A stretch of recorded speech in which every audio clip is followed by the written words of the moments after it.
What's good? What's good? Welcome to the Epic Entertainment Critics. I'm Antoine. And I'm still James. And we got an epic review for Marvel's What If Episode 1.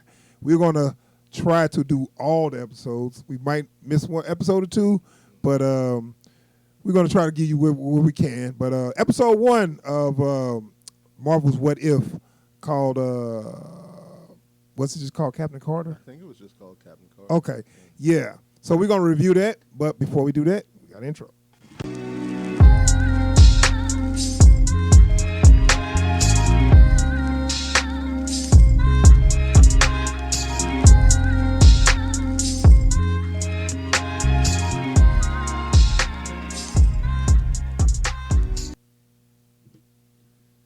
All right, we have returned for our review for Marvel's What If.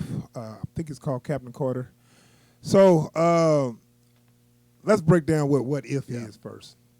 So originally, Marvel has a comic run of, I think they said it started in the 70s, of basically, hey, what if Spider-Man didn't get bitten? What if Uncle Ben got bit or whatever? It was crazy scenarios. Like ostensibly, the idea behind all of the what ifs was like the kind of questions comic book heads get up to. It's like, hey, so what if? And you just let it go. Which is pretty fun because they just one shots. Yep. You know, what if this? If you don't like it, whatever, it's not coming back. You don't have to be stuck with the consequences of it. Yeah, right. So I remember these. I had a couple of these. Because some of them are good. What ifs? You know, like wow, that actually could be better. You know, sometimes not. But it was fun just to check out the what ifs or whatever. So I like that idea of them doing this, and when they decide to do it, and I'm glad they're doing it animated. So it's kind of like, it's just a good series that I don't feel like, oh, well, y'all stuck with this. You know what I'm saying? I feel like, oh, it's a good, you know, and temporary also, thing. You don't run the risk of people getting it confused for the mainstream content. Right. Exactly. That's what I mean. Yeah. That too. But yeah, so they got it set up. It's almost like Twilight Zone. Yeah. You know? Yeah. So what they do is they start off with the Watcher, and voiced by Jeffrey Wright. They had a lot of voice actors in here, and I think that's gonna carry over for every different episode. They're gonna have a lot of celebrity voices. Yeah. I think almost everyone who's been in the MCU is reprising themselves for this, I think, except for like maybe 3 people. Okay. Yeah, because I saw they had Dominique Cooper as Howard Stark. I'm going to get into that later because I did not like his portrayal to Howard Stark. But what's his name? Bucky. Sebastian Stan. Yes, they had him in there. And was that? I think that was Chris Evans. Right, because they say he's going to come back for a little cameo or whatever. Yeah. So Chris Evans, and I suppose, who played Peggy Carter in there? Haley Atwell. Was that her? Okay. Was she in the show too? Remember the little show they had? Yeah, that was her in the Peggy Carter show. Yeah, Agent Carter. Yeah, okay. Or was it? Yeah. So, yeah, she been around, huh? So anyway, this was the first episode. It's just kind of like I said, it started off with the Watcher, like, I watch. I don't do anything but, you're a liar. But I don't do anything but watch. And so far in this continuity, all he's done is watch. Yeah, but see, this is the problem. He don't do nothing. But just because you don't physically do anything, don't mean you didn't do anything. Because I can start some stuff and walk away and sit down and grab a chair and it's home. You know what I'm saying? And that's what he does. I mean, yeah, but you know, like you messing with this whole gimmick right now, man. You watching too close. You're supposed to just say, "Oh, okay." Well, yeah, right. I just always had a problem with the Watcher saying I don't get involved. That's all he does. He just don't physically do anything. But anyway, so the Watcher started off saying I watch. You know, so this is basically it's like a retelling of the first Avenger, the Captain America first Avenger. And how did you like? How they kind of like when it started off? It's basically where Steve about to get the super soldier serum, and something went wrong. I really like that scene, like how they kind of redid that scene. Well, like also it feels genuine. Like it doesn't feel like they just like, because sometimes when you get these kinds of stories, I'm sorry. I'm just trying to put a little more light there, but I got another light. But go ahead, finish. So it's kind of like it's a weird thing where it's like you usually with these stories they completely for reasons you can't derive change the way people act in the moment to change the story. Mm-hmm. But this feels like if everyone was in this positioning during this moment, this is how it would have gone down. Right. So I really, especially like where it was kind of like this happened and it was just like, hey, we got to do this now. We don't do this now. Yeah. You know what I'm saying? So it's like how it happened, it felt natural. It didn't feel like, oh, they forced it. You know, they trying to get some feminism. No, it felt natural. It was like nobody else could do this right now. I'm here. You know, Howard wouldn't have, you know. Yeah. Also, you probably couldn't have had him in there because who's going to run the machines? Right. You got Steve with, you know, laid out. I don't blame him. Like, I ain't signed up for that. Like, then he knows how expensive right. I'll press buttons, like he said. I don't know why. It's like, so who else is going to get in the machine? Well, might as well be Agent Carter. Right. Well, she was the only person there, too. Steve got shot, and the colonel or whatever, you know, he ain't getting right, and he was all the way on the other side. He ain't getting. She the only person there. So she had to save the project. She saved the project. You know what I'm saying? Because it would have just been nothing. Yeah. So I like how they did that. You know, I like how they handled that. And then, but when she got the serum, she did get physically bigger, right? Yeah. She's basically like taller and more broad. But she still got a feminine body though. She kind of like maybe like. Well, she's kind of built like a slightly smaller She-Hulk from back. Okay, yeah. So she just kind of like a man. I'm telling you, I'm hearing from already. You heard from the nerds or whatever. They don't like that. They don't like the strong females for some reason, dude. They want them to be able to do all that stuff, but they want them to look like Princess Leia from Return of the Jedi. Yeah, you know, like stop, man. It's fine. It's fine. It worked. The story worked. The way they did it, it worked. Yeah. If it worked, I don't have a problem. You know what I'm saying? Like, you don't hear people have those problems. Like the most they seem to want from female leads, you know, is like, okay, she can get toned, but we don't want her to bulk up. Yeah, I know, whatever. But she wasn't stupid, bulky, you know what I'm saying? She wasn't out here looking like Cyborg or nothing. Yeah, like she wasn't mass. Right, she didn't look like China back in the day or whatever. She was just a little taller and just a little more size. She looked like a fitness model, like a tall fitness model. Yeah. She looked like an Amazon, basically. So anyway. And I didn't hear nobody complaining about them. Right. So I got a little clip. Once she became Captain Carter.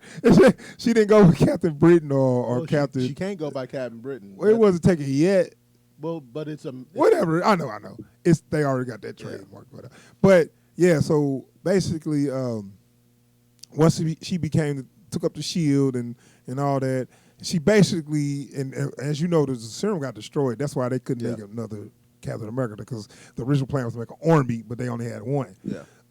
So once she got the shield, and then it was like, okay, well, let's see some action or whatever. So they got this. I got this scene where they got some action when she first basically get into action and fight or whatever. I really like how they handled it. Yeah. It's a badass scene. So I'm gonna show a little bit of this.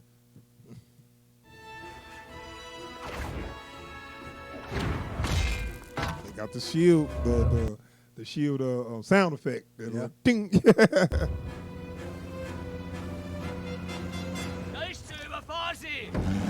Scheiße.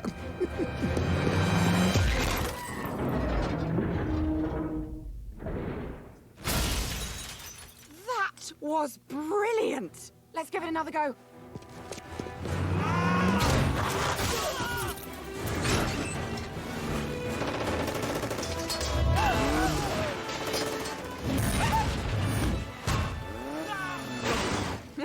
Are you seeing this?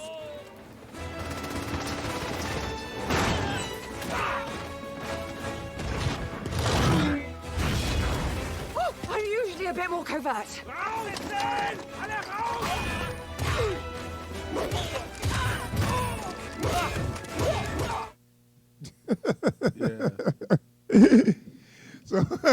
So yeah, they handled the action good, man. I mean, they got past the little comedy of wow, I could do this or wow, I could do that.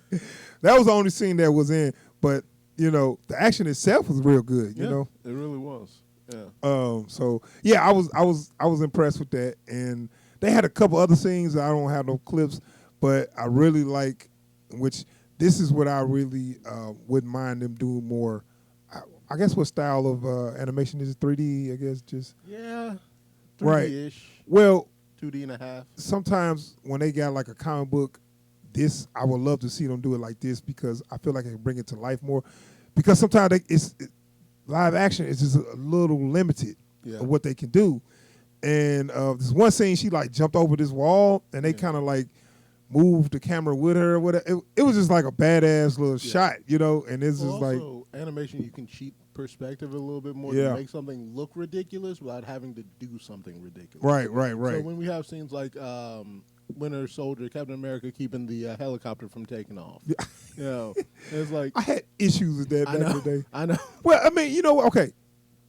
So the super soldier serum, what is the limitation of the strength? Because it makes me mad. It's like we don't know because she did some other stuff in this show where it was like, okay, I can't get mad at her because they had Steve do the same stuff in you know, Winter Soldier and you know, jump on planes and take down planes with just the shield. When she tosses the truck at in this scene, and I'm like, how can you know what they had Steve doing such and such? Right, I know because it amps up every movie. It amped up. Yeah, you know, and like I was fine when he was like keeping up with a car in the 40s. Yeah, that makes sense. Once he's keeping up with traffic in the modern day and he's jumping on top of planes, because the highway scene in Civil War, was that Civil War? Yeah. They had to be running like 60 miles per hour at least. You know, and so it's like there's certainly like I guess it's the DC version of this is they keep moving forward the bar of what the limits of peak human is. Yeah. Because like effectively that's what Captain America is. He's peak human. He's not. That's what he's not beyond human. You know? Right. But that's it's like that was the original idea. But I mean, they should just say it. Yeah. It always comes down to but we think this would be cool. Right. Well, they should just say, look, he's way stronger than just a human right now. Like they want to keep him in the human space, but it's like just let it go. Right. Because she throwing motorcycles, and she flipped that truck one-handed through a motorcycle with attached sidecar. Right. And it's like, it looked cool, but what's her limitations? Yeah. I don't know. I'm going to just roll with it. Like there are world record holding weightlifters who can't do that. Well, that's what I'm saying. It's beyond human. But no, but the action was good, actually. The action was handled well. And they had a Steve in there, and they gave him a role. And I was like, okay. That one, I'm still a little sketchy on that. You didn't like that? Well, only because like there's certain questions that have to be asked. Like, if that was an option, why wasn't it done? Right. It was almost like we owe him one. Yeah, that's how it felt. It was like they're not gonna let us sideline him. Why would they make him? So basically, they made Howard Stark made basically the Mark I Iron Man suit, and they gave it to Steve. And you know, Steve didn't get the suit, so he's still a little dude. And and you know, I'm like, why give it to Steve? Like, you know what I'm saying? Like, he's not even a pilot.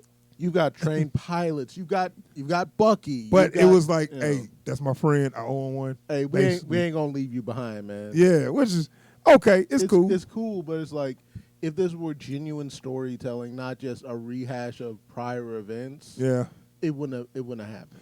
Right. So it's the same story of them fighting the Hydra in the 40s of World War II or whatever.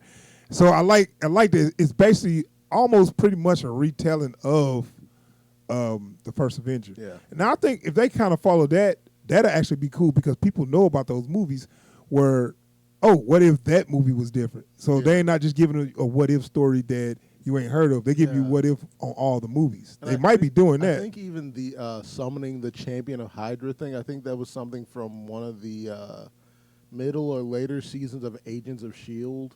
Oh, yeah? Yeah, they did in that squid thing. Yeah. Because I feel like I've seen it before. Which, that's funny that they logo is that thing. Well, because, like, again, Agents of S.H.I.E.L.D. is no longer canon, whatever. Like they work for the squid. But, like, they end up going into, like, just, like, why do you think our logo is a Hydra? It's because our whole organization, top down, came from this thing. Yeah. Okay, dude. That's almost makes sense. But no.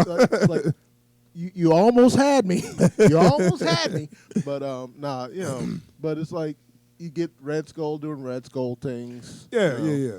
So it's like as far as like the characterization and the writing, it pretty much everything's on point. The only real problem I have is you can tell that not everyone here is a voice actor. Which ones? Specifically, I'd say probably, and it's. Oh, are we going to get to Howard Stern? Howard Stern. Howard Stern. So this is a weird one. Dominic Purcell's as Howard Dominic Stern. Cooper. Dominic Cooper, idiot, has done voice acting. He's done voiceovers. This was he was trying to do. He was trying to make it sound like one of them old commercials. You know, coming soon. Yeah, you know what I'm saying. That's he what it tried to sounded sound. like. That's what it sounded like. Hey, I'm Howard Stark. And then I'm like, dude, you sound too cartoonish. Yeah. You making Howard Stark look stupid. And he didn't sound like that in the movies. Right. You know what I'm saying? So it's like, come on, man, you trying too hard. And like in a weird way, Haley Atwell sounds a little too much like Haley Atwell and not enough like Peggy Carter, if that makes sense. I'm not familiar. I just a British woman. I mean, I don't know. Right. I actually I can't tell you what Peggy Carter happens. sound This like. happens a lot whenever they have people voice act for characters that they've played. Either like their voice isn't in the same place as it was when they played the character, or they don't quite have the version of their voice that the character uses. And of course, if you try to tell them, hey, do it this way, you're going to tell me how to play this character. I made this character. Like one of the best examples I can think of is Daniel Southworth.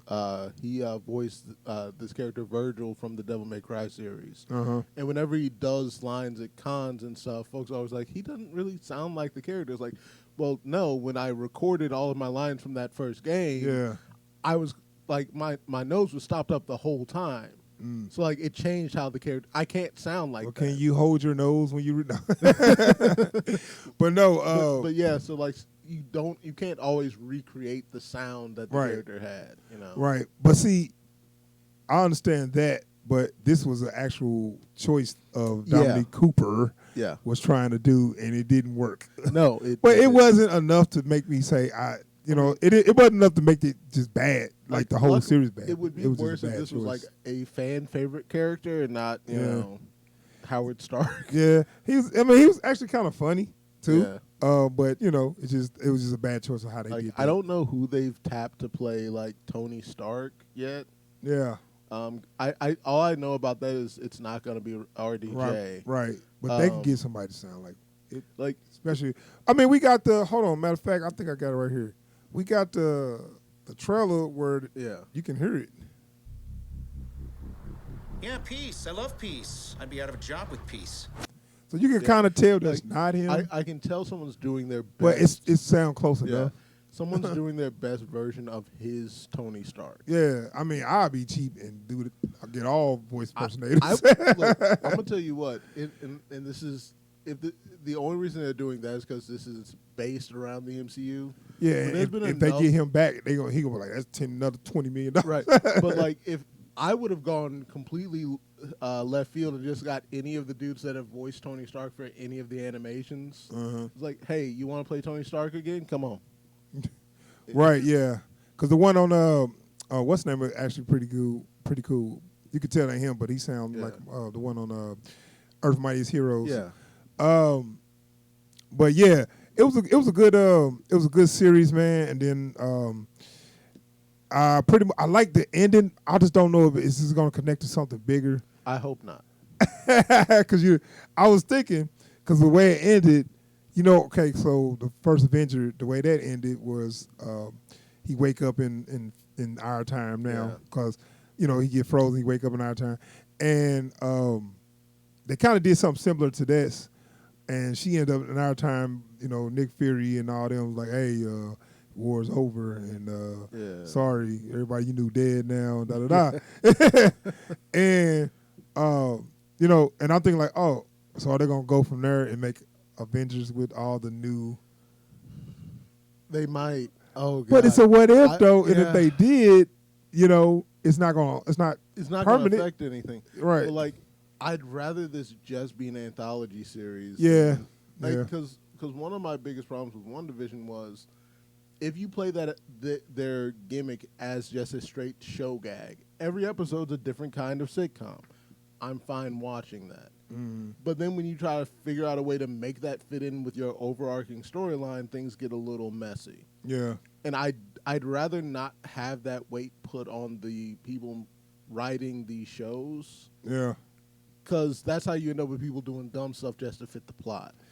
Yeah, I mean, I'm cool with it being an anthology series. I mean, so some people got real critics got 3 episodes. And what they said about it is basically an anthology. That these are separate episodes. They don't link together and whatever. So, which is fun, and that's what I want. But I just had that idea of, wow, if everybody at the end, link up in the last couple of episodes or whatever, they can make them another little adventures out of all these what-if characters. Oh, you good? Yeah, I can't tell you why this thing just go out like that, but yeah, it's an option. They will or they won't, Yeah. But so far, if this is the level of quality we can expect from every episode, then this whole run is going to be fun. Yeah, I know. I'm having fun with this.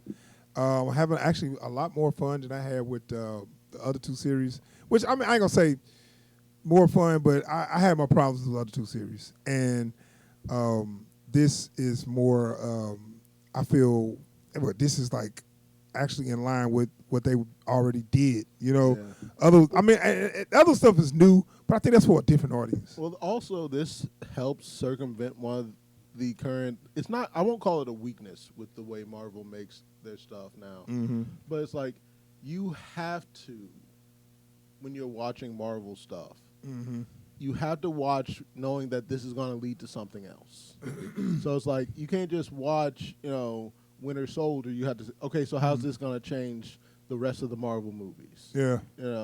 S.H.I.E.L.D. isn't a thing anymore. How's that going to change the way they make these movies?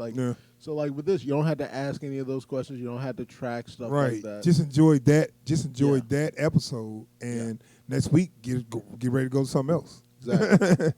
Yeah, that makes it fun. Yeah, so it was actually good. I actually liked it, and I'm recommending anybody that's a fan of Marvel to watch it.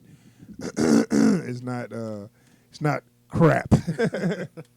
But so we're gonna be out of here. That is our review for What If, Marvel's What If. If you like our videos, please subscribe to the channel.